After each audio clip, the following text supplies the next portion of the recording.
You're tuned to Radio Kidnappers, the voice of Hawke's Bay. This is a program called The Wonderful World of Wardini Books, and as always, it's our pleasure to have in the studio Lou from Wardini Books in Havelock North. How you going, Lou? I'm really well, Ken. Yourself? Now I'm great. Good. It's radio with pictures.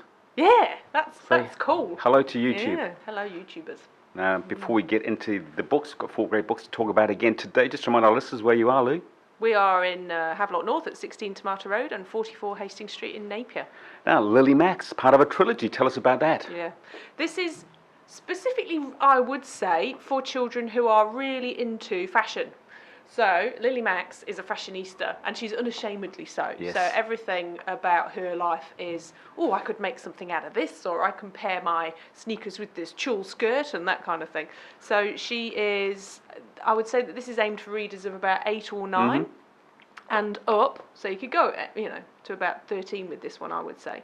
But I like the thing she says. So she's got sort of a nemesis in Mrs. Sprott at school, who is kind of a Miss Trunchbull character. She's not particularly pleasant, and she just tuts and rolls her eyes at whatever Lily Max does.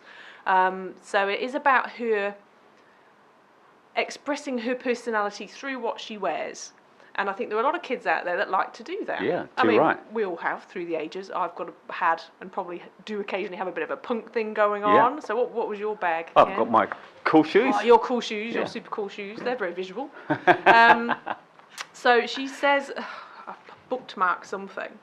So she says all sorts of cool stuff. So it's Monday morning, I'm minding my own beeswax, which is kind of an old-fashioned phrase, old-fashioned, isn't it? yeah. Zipping across the quad of Middle Lakes Normal, my not exactly normal school. I'm feeling all bright and breezy, happy as a ladybug, until Miss Sprott, approximately 250 years old, school officer, steps out from behind the holly hedge. And that immediately sets up the tone of the novel. So it's Lily, who's very sassy and smart, and she's not just going to let people push her around, and she has all sorts of adventures. So the Lily Max Satin Scissors Frock is the first book, and then there are 2 others that follow. And the author, Jane Bloomfield, New Zealand author, is coming to see us at Havelock North, and we're going to have a bit of a fashion parade. Oh, that's cool. And as a read, you mentioned 8-year-older, but you read it as an adult. Did you find it entertaining? Yeah. There's definite plot in there. Mum's a fashionista also. There's a school bully that she doesn't like that tries to sabotage things that she's doing. So there's definite plot and adventure in there. And a message. The next book is called All the Beautiful Girls, and just looking at the cover, it's got to be a girl's book, doesn't it? I knew you were going to say that. So maybe, but not necessarily. But this was one of the ones that I read when I was laid up with a broken ankle, and it's just come out now into the shops. And this one deals with a girl called Ruby, but originally Ruby was called Lily Decker. She was just ordinary Lily Decker from Kansas, and she had a nice life with her parents and her sister, and then there's a car accident, and everything she's known is completely wiped out. She's the sole survivor. She goes to live with her aunt, who is not very interested in her, and her uncle, who is way too interested in her. So that's going on. She manages to survive this environment, and then when she's about 17, the only thing that saved her, actually, is that she's a dancer, and she's been sponsored by the driver of the other car in the car crash. She feels this crushing sense of guilt, even though it wasn't really his fault. But he sponsored her dancing, and she escapes and goes to Las Vegas. She wants to be a dancer in Las Vegas. She's a good dancer, but they take one look at her and go, "You're a showgirl," because she's got the figure for a showgirl, and she's like, "Oh my God," she's crushed. Yeah. But then it's about the showgirl life and the people that she meets, and how she kind of falls back into what she's always known. So the abusive uncle, that becomes sort of a self-fulfilling thing, is that she seeks out men that are not good for her. Yeah. So, but I found it fascinating, the descriptions of the Las Vegas showgirl scene, and what else goes on in Las Vegas are really vivid. So, and a good outcome, Ken. I know you like a good happy outcome. Endings. And although it's fiction, it's a true reflection of life, isn't it? Well, yeah, and she's really done her... sorry, I'm not telling you the author of this one. It's Elizabeth J. Church, and she's clearly done her homework. I think she's hung around a lot in casinos. It's not a bad way. No.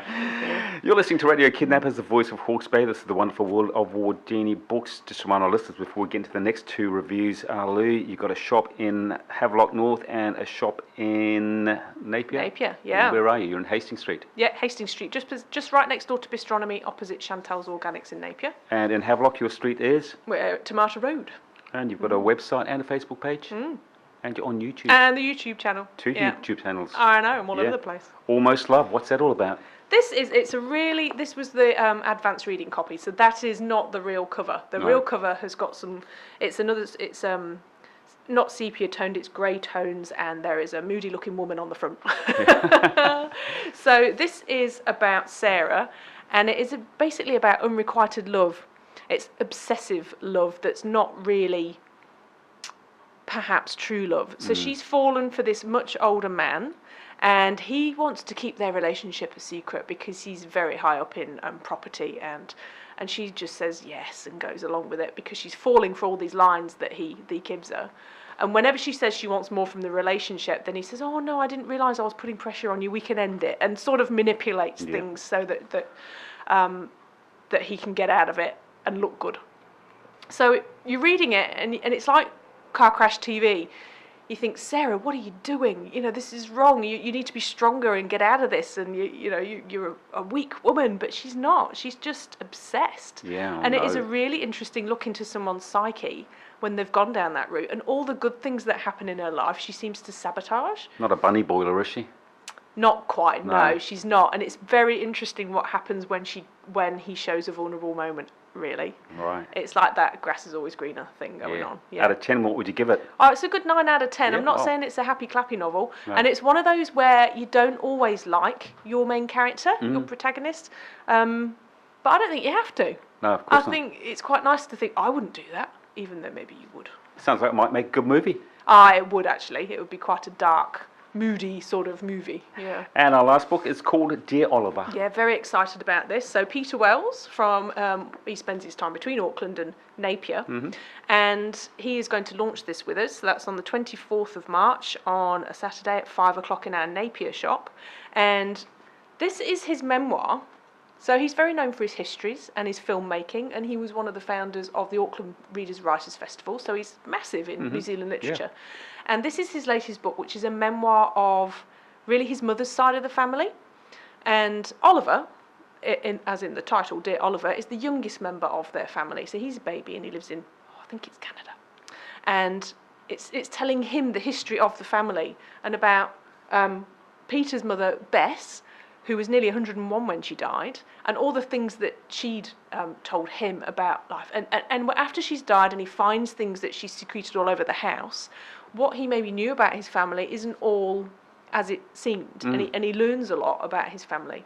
So there's a lot about him and his brother Russell, who died from AIDS several years ago, and there's a lot about Napier, so that's kind of a really good local connection.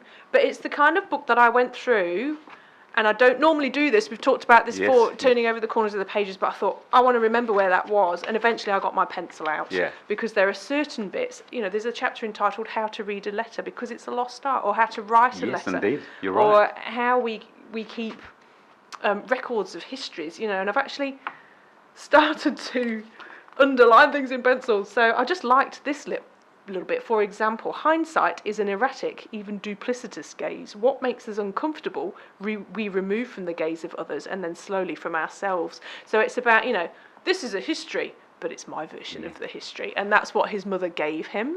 And now he's uncovering what else has gone off. It's fascinating. Was it an easy read? Yeah, it is. It's really easy to read because you kind of feel like you're reading, because it's somebody else's life. There's that, we like to read in almost a gossipy fashion about other people's lives. And he even describes his mother as a snob. He loves her to pieces. They were so close.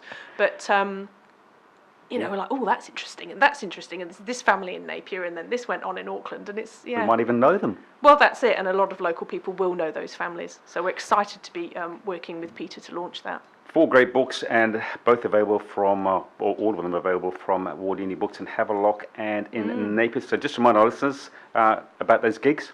Oh, so Lily Mac's event, so the fashion event is on Tuesday the 20th of March at 3:30 at Wardini Books in Havelock North, and 45 clothing shop around the corner are going to support us and come and judge the dressed up people. And the Dear Oliver launch with Peter Wells is on Saturday the 24th of March at 5 p.m. in our Napier shop. And it's all on our Facebook page if people want to double check the details or give us a call. Good on you, Lou. As always, a pleasure. You look after yourself. We'll talk to you same time, same place next week. Lovely. Thank you, Ken.